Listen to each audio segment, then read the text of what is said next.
한 가지 분명히 짚고 넘어가야 할 점이 있다.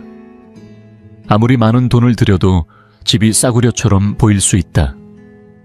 대리석 상판과 명품 가구를 들여놔도 왠지 허전하고 전시된 공간처럼 느껴질 수 있다. 저렴해 보이는 건 예산의 문제가 아니라 의도의 부재 때문이다. 대부분의 사람들이 일부러 잘못 꾸미는 건 아니다. 다만 주의해야 할 점을 모르고 있을 뿐이다. 그래서 이번 영상에서는 집이 왜 저렴해 보이는지를 정확히 짚고 감각적이면서도 똑똑하게 개선할 수 있는 방법들을 알려드릴 것이다. 집이 저렴해 보이는 데에는 3가지 핵심 이유가 있습니다. 그리고 그 어떤 이유도 얼마나 돈을 썼느냐와는 관계가 없습니다.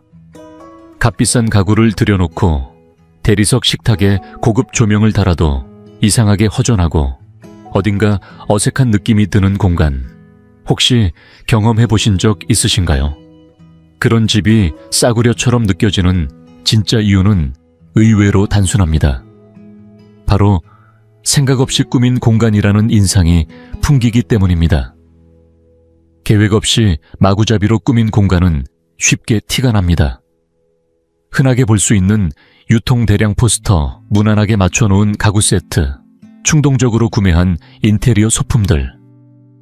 이런 것들이 어울림 없이 모여 있으면 집 전체가 마치 누군가가 살기 위해가 아니라 비워두지 않기 위해 억지로 채워놓은 듯한 느낌을 줍니다.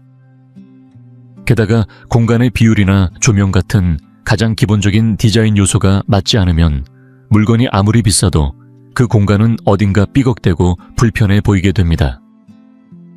예를 들어 조명이 지나치게 어둡거나 방의 비례에 어울리지 않는 소품들이 자리를 차지하고 있을 때 보는 사람은 이유를 설명하긴 어려워도 이상하다는 감각을 즉각적으로 느끼게 되는 것입니다.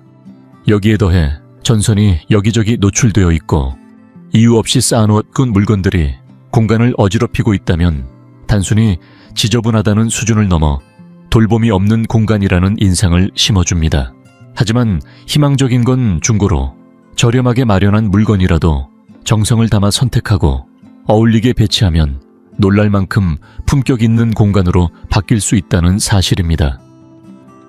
결국 중요한 건 돈이 아니라 마음과 의도인 셈입니다. 두 번째 이유는 소재와 재질에 대한 정직함이 부족할 때입니다. 언뜻 보면 고급스러워 보이지만 가까이서 보면 너무나 뻔히 드러나는 가짜 대리석 식탁 광택이, 어색한 플라스틱 마감 가구, 나무처럼 보이지만 실제론 나뭇결이 프린트된 비닐판이 얇게 붙은 것. 이런 것들은 공간 전체에 이상한 느낌을 주게 마련입니다. 물론 천연자재는 가격이 부담스러울 수 있습니다. 하지만 정말 중요한 건 진짜냐 가짜냐가 아니라 자연스럽게 진짜처럼 보이느냐입니다. 마치 로고 철자가 틀린 짝퉁 가방을 들고 있는 것처럼 억지스럽고 티가 나는 가짜는 오히려 전체 인상을 깎아먹습니다. 집안 전체를 통고크 원목이나 천연 대리석으로 채울 필요는 없습니다. 하지만 한 가지는 꼭 기억해야 합니다. 만졌을 때의 느낌, 빛이 닿았을 때의 질감, 눈으로 봤을 때의 균형감. 이런 요소들이 진짜처럼 느껴지는가, 억지스럽지는 않은가를 고려해 재료를 고르는 태도가 그 공간의 품격을 결정합니다. 세 번째 이유는 시각적으로 납작하고 단조로운 공간감 때문입니다. 방 안의 모든 것이 반들반들하고 매끄러우며 마감재가 모두 비슷한 톤이라면 그 공간은 깊이감도 생동감도 느껴지지 않습니다. 천연나무 거친 돌짜임이 있는 천이나 자연 섬유 같은 재료들이 주는 질감은 눈에 보이는 것 이상의 풍부함을 만들어냅니다. 겉보기에는 괜찮아 보이는 작은 실수도 이런 평면적인 재료와 반복된 마감이 겹쳐지면 결국 공간 전체를 저렴하고 조잡하게 느껴지게 만듭니다. 왜 그런지 딱 잘라 말하긴 어려워도 사람의 감각은 본능적으로 그것을 싸구려 같다고 인지하게 됩니다. 이처럼 집이 저렴해 보이는 원인은 고가의 가구나 인테리어 소품의 부재 때문이 아닙니다. 오히려 의도 없이 채워진 듯한 느낌. 티가 나는 가짜 재질, 질감 없이 평면적인 마감. 이 세 가지가 겹쳐질 때 공간은 진정한 온기와 품격을 잃게 되는 것입니다.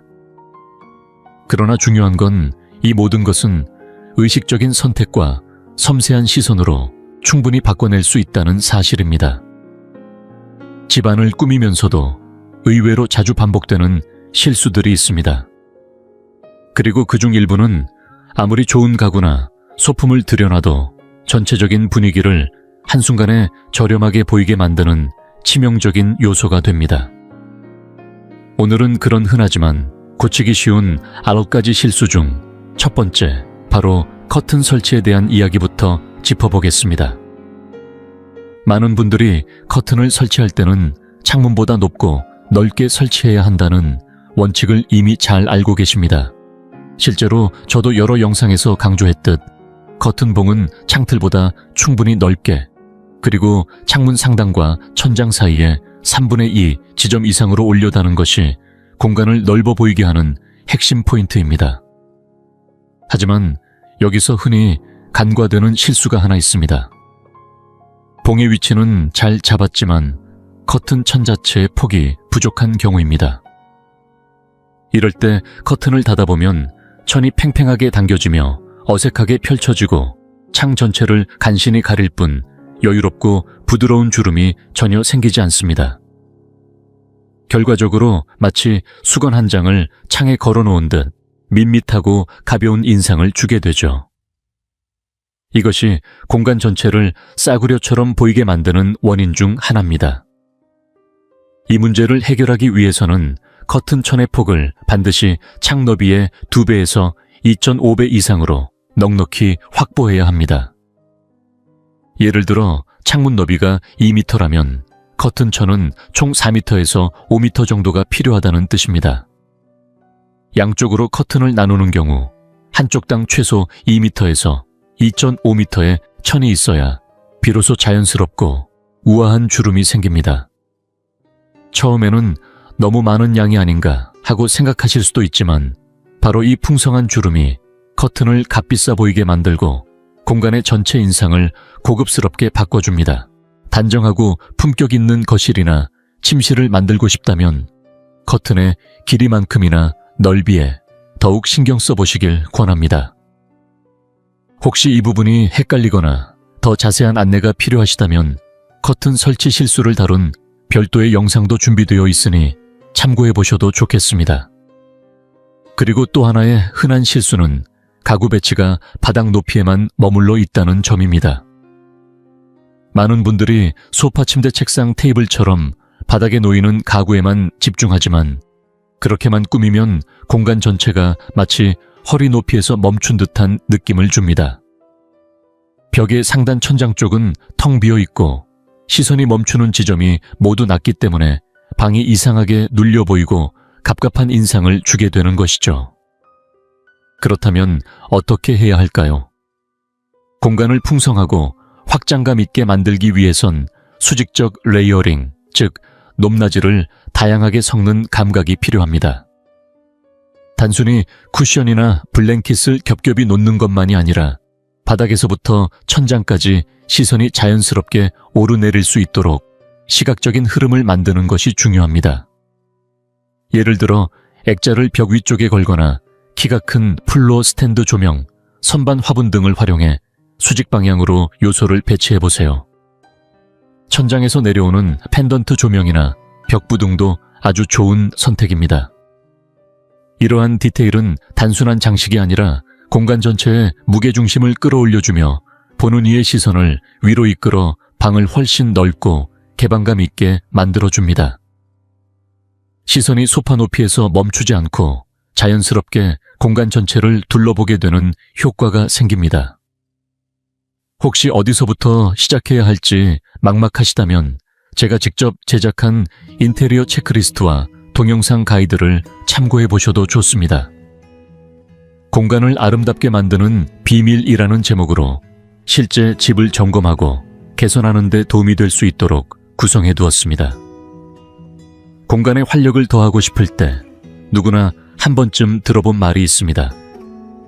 강렬한 색 하나만 포인트로 넣으세요. 처음엔 분명 괜찮은 방법처럼 들리죠.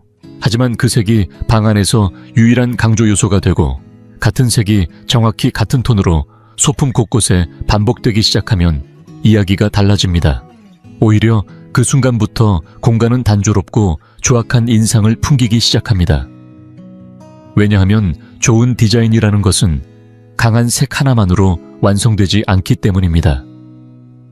색감에도 섬세한 뉘앙스와 균형이 필요합니다. 예를 들어 초록색을 사용하고 싶다면 하나의 초록을 복붙하듯 반복하는 것이 아니라 올리브 세이지, 딥그린 등 다양한 톤의 초록을 서로 다른 재질에 걸쳐 자연스럽게 배치하는 것이 더 깊은 인상을 줍니다. 붉은색을 쓰고 싶다면 선홍색, 벽돌색, 와인빛 등으로 조화롭게 퍼뜨리고 질감이 다른 천이나 도자기, 목자의 등에 색을 흩어 놓아야 비로소 공간에 생명이 깃듭니다. 같은 계열의 색을 조금씩 다른 방식으로 배치했을 뿐인데 그 방은 처음부터 정교하게 계획된 듯한 고급스러움을 풍기게 됩니다. 디자인이란 원래 그런 것입니다. 색 하나를 바꾼다가 아니라 색의 깊이를 더한다는 감각이 있어야 비로소 공간이 살아납니다. 이어서 주의해야 할 또 다른 문제는 지나치게 모조 소재를 많이 사용하는 경우입니다. 특히 진짜처럼 보이기 위해 애쓴 가짜 재질은 오히려 역효과를 냅니다. 예를 들어 똑같은 비닐 바닥재라 해도 차가운 회색 톤은 왠지 싸구려 느낌을 주는 반면 따뜻한 오크톤의 나뭇결은 훨씬 자연스럽고 믿음직스러운 인상을 줍니다. 도자기 타일도 마찬가지입니다. 과하게 무늬가 들어간 타일은 인공적인 느낌이 강해 부담스럽지만 무늬가 잔잔하고 고급스럽게 정제된 타일은 자연스러워 보입니다. 조화나 인조식물도 다르지 않습니다. 한쪽은 조잡하고 플라스틱 냄새가 나는 반면 다른 하나는 자연스러운 형태와 잎의 방향 덕분에 놀라울 만큼 실제 같은 느낌을 줍니다. 결국 문제가 되는 건 가짜 그 자체가 아닙니다. 티나는 가짜, 억지로 진짜처럼 보이려는 가짜가 문제입니다. 지나치게 무늬가 과장된 대리석 패턴 비현실적인 나뭇결이, 그려진 가구 표면 반질거리는 플라스틱 마감은 인간의 눈과 뇌가 순식간에 이건 진짜가 아니구나 라고 알아차리게 만듭니다. 우리가 일상적으로 보고 만져온 자연의 질감은 결코 쉽게 속지 않기 때문입니다. 특히 값싼 가구에서 흔히 볼 수 있는 포일 베니어 마감은 실제 나무와 완전히 다릅니다. 포일 베니어는 플라스틱 얇은 인쇄질을 붙인 것으로 표면은 매끈하지만 아무런 입체감이나 온기가 없습니다. 반면 진짜 나무 베니어는 얇게 잘라낸 실제 나뭇결을 그대로 살려내기 때문에 손끝에 전해지는 결이 다르고 빛을 받는 방식도 훨씬 자연스럽습니다. 물론 집 전체를 천연 원목과 고급 자재로 채울 필요는 없습니다. 하지만 그렇다고 모든 것을 티나는 가짜로 채운다면 그 공간은 아무리 꾸며도 감동을 주지 못합니다. 그래서 저는 이런 조언을 드립니다. 가짜를 쓰지 말라는 게 아닙니다. 한두 개의 모조품은 괜찮습니다. 하지만 그것을 덜어낼 줄 아는 안목과 중간중간 질감이 살아있는 빈티지 소품이나 자연 소재를 섞어주는 감각이 필요합니다. 그래야 공간이 숨쉬고 보는 이도 그 집에 정성이 깃들었다는 걸 느낄 수 있습니다. 결국 우리가 추구해야 하는 것은 진짜처럼 보이는 것이 아니라 진짜처럼 느껴지는 재료입니다. 속이려는 감각이 아닌 솔직한 선택에서 공간의 품격은 시작됩니다. 혹시 이 과정을 상상하기 어려우시다면 집 사진을 한 장만 올리고 몇 가지 질문에 답하면 나만의 스타일로 꾸며진 예시 공간을 보여주는 도구도 있습니다. 아직은 베타 단계라 초대가 필요한 상태지만 곧 더 많은 분들이 활용하실 수 있도록 준비 중입니다. 중요한 건 어떤 재료를 고를 때에도 정직함이 담긴 선택을 하시는 것. 그것이 결국 집이라는 공간을 싸구려가 아닌 당신만의 특별한 공간으로 바꿔줄 첫걸음이 될 것입니다. 요즘 인테리어에서 가장 빠르게 공간을 싸구려처럼 보이게 만드는 요소 중 하나는 범용 소품의 남용입니다. 익숙하시죠? 인스타그램에서 100번은 봤을 법한 그 조화, 꽃병 감정 없는 영어 문구가 인쇄된 액자 공장에서 대량 생산된 추상화 프린트들. 이런 것들이 집안을 가득 메우기 시작하면 공간은 점점 내가 사는 곳이 아니라 누군가를 위해 준비된 전시장처럼 변해갑니다. 마치 그냥 형식적으로 채워넣은 느낌 한 칸 체크하듯 인테리어를 해버린 느낌이랄까요. 이런 소품들이 무조건 나쁘다는 건 아닙니다. 하지만 그것들이 집안의 중심을 차지할 때 공간은 금세 텅 빈 듯한 분위기를 풍기기 시작합니다. 인테리어란 결국 그 안에 살아가는 사람의 취향과 기억 손길이 배어 있어야 비로소 진짜 집이 됩니다. 저는 늘 이렇게 말합니다. 눈에 보이게 진열된 물건이라면 최소한 3가지 중 하나는 만족해야 합니다. 아름답든지 실용적이든지 아니면 마음을 건드리는 감성이 있든지. 예를 들어 서울의 어느 시장에서 우연히 발견한 손도자기 그릇, 가족과 함께 찍은 사진이 담긴 액자, 혹은 아무 쓸모는 없지만 볼 때마다 미소가 지어지는 작은 인형 하나. 이런 것들이 바로 공간에 생명력을 불어넣는 진짜 인테리어입니다. 그리고 이런 물건들은 결코 비쌀 필요가 없습니다. 오히려 저렴한 생활용품점이나 인터넷 쇼핑몰에서 건져낸 것이라도 애정 어린 선택이 있었다면 그것만으로도 충분히 의미를 가집니다. 반대로 무의식적으로 고른 물건들, 그냥 계산대 앞에서 심심풀이로 집어든 소품들이 공간의 중심을 차지하게 되면 그 순간부터 집안은 정성 없이 꾸며진 장소로 전락하게 됩니다. 이런 경우 그 물건 하나하나가 별로 기억에 남지 않는 건 물론이고 공간 전체가 감정 없는 배경처럼 느껴지기 쉽습니다. 중요한 건 이걸 왜 여기에 두었는가에 대한 나만의 답이 있는가 하는 점입니다. 그러니 너무 서두르지 마세요. 아무 의미 없는 물건으로 빈자리를 메우기보다 차라리 잠시 빈 벽면 그대로 두는 것이 더 나은 선택일 수 있습니다. 제대로 된 한 점의 물건을 기다리는 인내심은 공간을 진짜 내 것으로 만드는 데에 꼭 필요한 과정입니다. 결국 가장 아름다운 집이란 카탈로그에서 막 튀어나온 듯한 완벽한 스타일링을 따라 한 집이 아닙니다. 그것은 시간과 감정이 층층이 쌓여 있고 그 속에서 살아온 흔적이 남아있는 집입니다. 조금은 낡고 조금은 엉성해 보여도 그 안에 나의 이야기가 담겨 있다면 그곳이야말로 진짜 집이고 누구도 흉내낼 수 없는 공간이 되는 것입니다. 공간이 싸구려처럼 느껴지는 또 다른 이유는 시각적인 생동감이 부족할 때입니다. 눈에 들어오는 모든 것이 지나치게 반질반질하고 인공적인 재질로만 채워져 있을 때 그 공간은 아무리 정리되어 있어도 왠지 모르게 밋밋하고 생명력이 느껴지지 않습니다. MDF 플라스틱 폴리에스터 같은 합성 소재만 가득한 공간은 청결함을 넘어서 차갑고 메마른 느낌을 줍니다.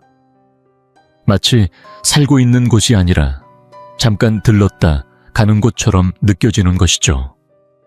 왜 질감이 중요할까요? 연구에 따르면 인간은 본능적으로 질감이 있는 사물에 끌리도록 되어 있다고 합니다. 표면의 거칠기, 깊이감 재질의 밀도 같은 시각적 단서는 뇌가 공간을 이해하는데 큰 역할을 합니다.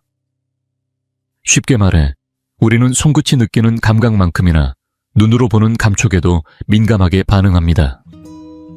그래서 집안에 나무의 결돌의 무게감, 천의 주름 짜임이 있는 섬유처럼 자연스러운 질감이 더해지면 그 자체로 공간은 더 안정되고 따뜻하게 느껴집니다.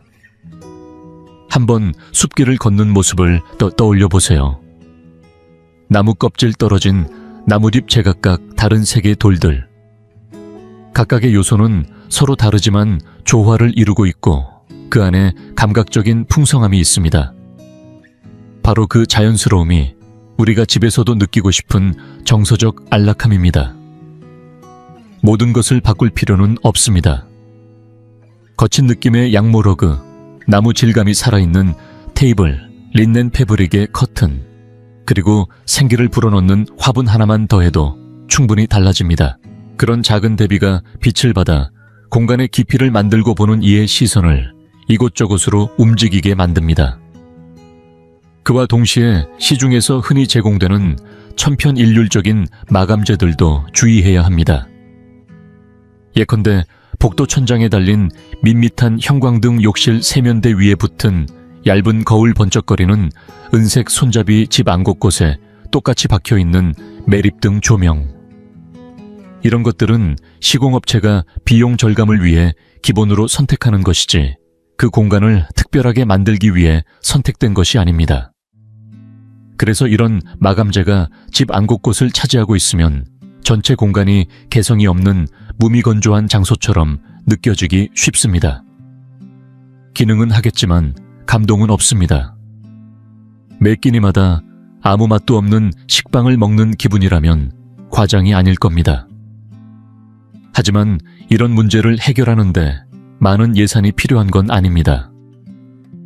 욕실의 거울을 다른 프레임으로 바꾸거나 형광등을 분위기 있는 조명으로 교체하는 것만으로도 분위기는 확연히 달라집니다. 꼭 리모델링을 해야 한다면 처음부터 보여지는 순서대로 아무거나 고르지 마세요. 요즘은 가격도 괜찮고 디자인도 뛰어난 대안들이 정말 많습니다. 사소한 교체 하나가 공간 전체의 인상을 바꿀 수 있습니다. 결국 작은 차이가 큰 인상을 만든다는 말은 인테리어에서도 통하는 진리입니다. 또 한 가지 많은 분들이 빠지기 쉬운 함정이 있습니다. 바로 공간을 너무 똑같이 맞추려는 강박입니다.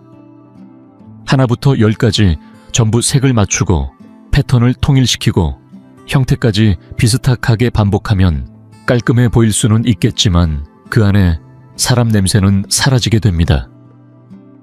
오히려 한눈에 봐도 급하게 세트로 사온 듯한 느낌을 주게 되고 그로 인해 공간은 싸구려처럼 보이게 되는 겁니다. 반대로 아무 연결고리 없이 이것저것 들여놓기만 한다면 그건 또 다른 문제를 만듭니다.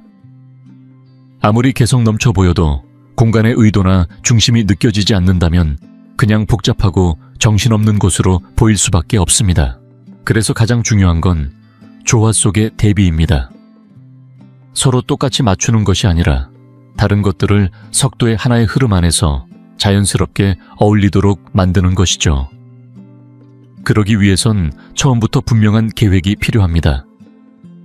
내가 어떤 분위기를 좋아하고 무엇이 필요하며 이 공간에서 어떤 기분을 느끼고 싶은지, 이런 기준이 서야 비로소 스타일이 생깁니다. 하나의 중심이 되는 가구, 예를 들면 소파나 침대 혹은 러그처럼 존재감 있는 요소를 먼저 정한 후 그 주위에 조화를 이루는 다른 아이템들을 차근차근 채워가는 방식이 효과적입니다. 색상도 한 가지 색을 반복하는 대신 톤과 재질을 다르게 하여 입체감 있는 색감을 만들어 보세요. 패턴도 크기와 간격을 다양하게 하되 공통된 색으로 연결감을 주면 안정감을 유지할 수 있습니다. 형태나 재질이 다른 가구를 조합하더라도 그 안에 반복되는 목재, 유리, 패브릭 같은 소재가 연결되어 있다면 공간은 자연스럽게 이어집니다. 공간과 공간 사이에도 같은 몰딩색 반복되는 포인트. 색상 비슷한 재질 하나만 유지해줘도 집 전체가 하나의 이야기처럼 이어지게 됩니다. 저는 이것을 붉은 실리라고 부릅니다. 보이지 않지만 모든 것을 엮어주는 흐름이자 연결고리인 셈입니다. 좋은 공간을 망치는데 소리 없이 작용하는 가장 흔한 원인이 있습니다. 바로 무심한 어지러움입니다. 이건 한순간에 생기지 않습니다. 처음엔 그냥 향초 하나, 그 다음엔 선물 받은 작은 장식 하나, 또 어느 날은 지나가다 들른 가게에서 충동적으로 산 소품 하나, 그렇게 차곡차곡 쌓이다 보면 어느새 집은 삶의 온기가 깃든 공간이 아니라 마치 벼룩시장처럼 이것저것 뒤섞인 장터 같은 분위기를 풍기게 됩니다. 물론 집이 늘 완벽하게 정돈되어 있어야 한다는 뜻은 아닙니다. 오히려 사람 사는 집이라면 조금은 흐트러져 있어도 괜찮습니다. 하지만 중요한 건 그 안에 돌봄이 있어야 한다는 겁니다. 눈에 띄게 큰 혼란이 없어도 공간이 마치 이렇게 말하고 있는 것처럼 느껴지는 순간이 있습니다. 나는 이 집을 더 이상 아끼지 않는다. 이런 느낌이 들게 된다면 문제는 단지 물건이 많다는 것이 아니라 그 물건들이 제자리를 잃고 방치되었다는 데 있습니다. 그렇다면 해결책은 거창하지 않아도 됩니다. 오히려 단순하고 꾸준한 시스템 하나면 충분합니다. 매일 사용하는 열쇠나 안경은 작은 트레이 위에 올리고 자주 흘리는 서류나 잡동사니는 바구니 하나에 담아두고 하루가 끝날 때 잠시만 시간을 내어 서랍 한 칸에 물건을 넣어두는 습관을 들이는 것. 이처럼 자신의 생활 패턴에 맞춘 작은 정리 시스템만 마련해두면 삶은 훨씬 가벼워지고 공간은 자연스럽게 여유를 되찾게 됩니다. 혹시 이런 정리법이 낯설거나 막막하다면 실제로 따라할 수 있는 단계별 정리 노하우를 담은 다른 영상도 참고해 보시길 권합니다. 그리고 또 하나 놓치기 쉬운 함정이 있습니다. 바로 과도한 장식입니다.